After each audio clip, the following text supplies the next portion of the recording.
আল্লাহ পাক আমাদের আনিয়েছেন, এটা আল্লাহ তাআলার অশেষ বড় মেহরবানি, আলহামদুলিল্লাহ। এবং আল্লাহ তাআলার দরবারে আরও শুকরিয়া জ্ঞাপন করা আমাদের খুব বেশি বেশি করা দরকার, যে আল্লাহ পাক সুবহানাহু ওয়া তাআলা আমাদের এমন একটা দিন দিয়েছেন, এমন একটা ধর্ম দিয়েছেন, এমন একটা পথ আল্লাহ পাক দিয়েছেন যার বিকল্প নাই, যার বিকল্প নাই, যার নাম হলো ইসলাম।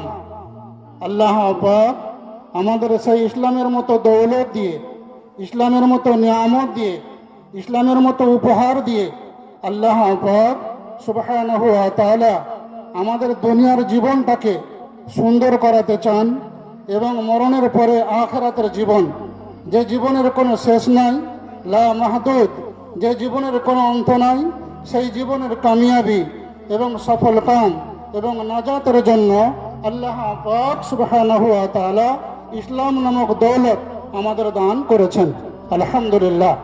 ইসলাম এমন একটা ধর্ম যার বিকল্প নাই, এবং এটা এমন একটা ধর্ম আল্লাহ পাকের কাছে সব থেকে মনোনীত, পছন্দনীয়, গ্রহণীয়, গ্রহণযোগ্য একটাই ধর্ম, সেটা হচ্ছে ইসলাম। আল্লাহ পাক পরিষ্কারভাবে বলেছেন, ইন্নাদ-দীনা ইনদাল্লাহিল ইসলাম। আল্লাহ পাকের কাছে সব থেকে পছন্দনীয় ধর্ম হলো ইসলাম।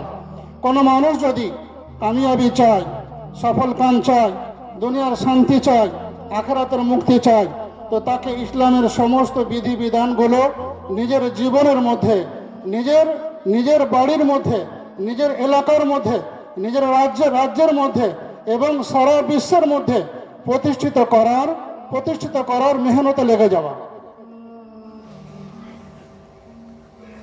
ইসলামের মধ্যেই আল্লাহ পাক কামিয়াবি এবং সফল কাম রেখেছেন।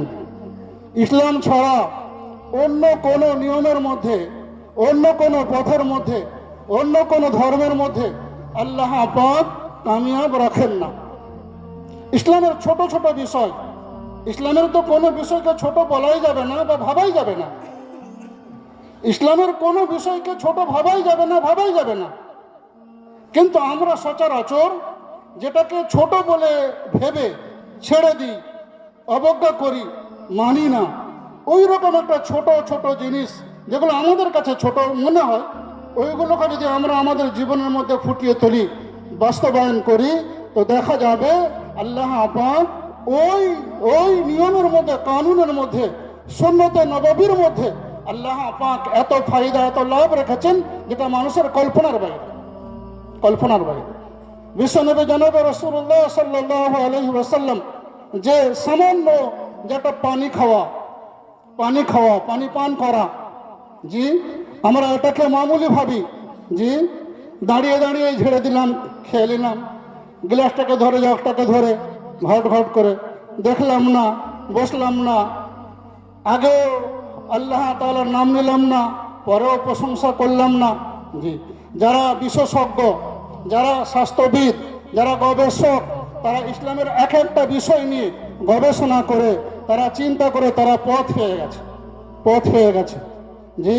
তো তারা এই বিষয়টাকে নিয়ে গবেষণা করে বলেছে যে যদি কোনো মানুষ পানি নবীজি সাল্লাল্লাহু আলাইহি ওয়াসাল্লামের সুন্নত মোতাবিক পান করে এবং ইসলামের নিয়ম কানুন মোতাবিক পার করে, তো সহজে তার হার্ট অ্যাটাক হবে না,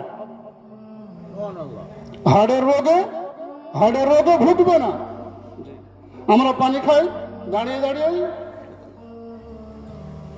অথচ বিশ্বনবী সাল্লাল্লাহু আলাইহি ওয়াসাল্লাম বলেছেন যে পানি যখন খাবে, নাম্বার 1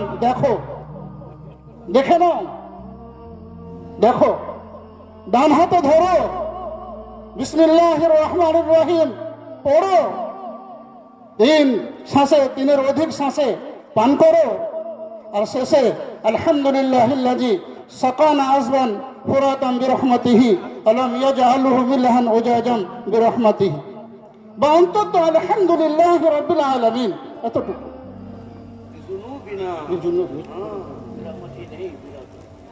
বিনা তাই জন্য এই মজলিস বা এই নিকাতন জি, এ হচ্ছে আপনার সংশোধনী বা ইসলাহি একটা মজলিস বা খানকা।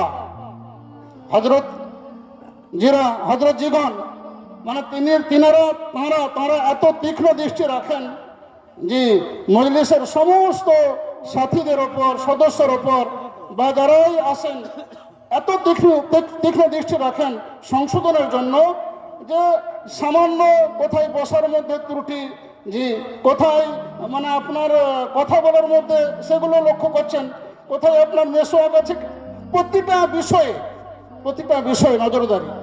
এই জন্য ইসলাহের জন্য আল্লাহ তাআলা আমাদের এইরকম ওলামাদের বা আল্লাহ ওয়ালাদের সহবত এখতিয়ার করে নিজেদের জীবনটাকে পরিবর্তন করার আল্লাহ তাআলা আমাদের সকলকে তৌফিক দান করেন। ওমা আলাইনা ইল্লাল বালাগ। আসসালামু আলাইকুম ওয়া রাহমাতুল্লাহ। আলহামদুলিল্লাহ, জাযাকাল্লাহু খাইরান জাযা। এখন আপনাদের সামনে কিছু কথা রাখবেন হযরতজি কুদ্দুস সিরুর নাতি, আমাদের অত্যন্ত স্নেহভাজন মাস্টার শেখ মোহাম্মদ হুসাইন।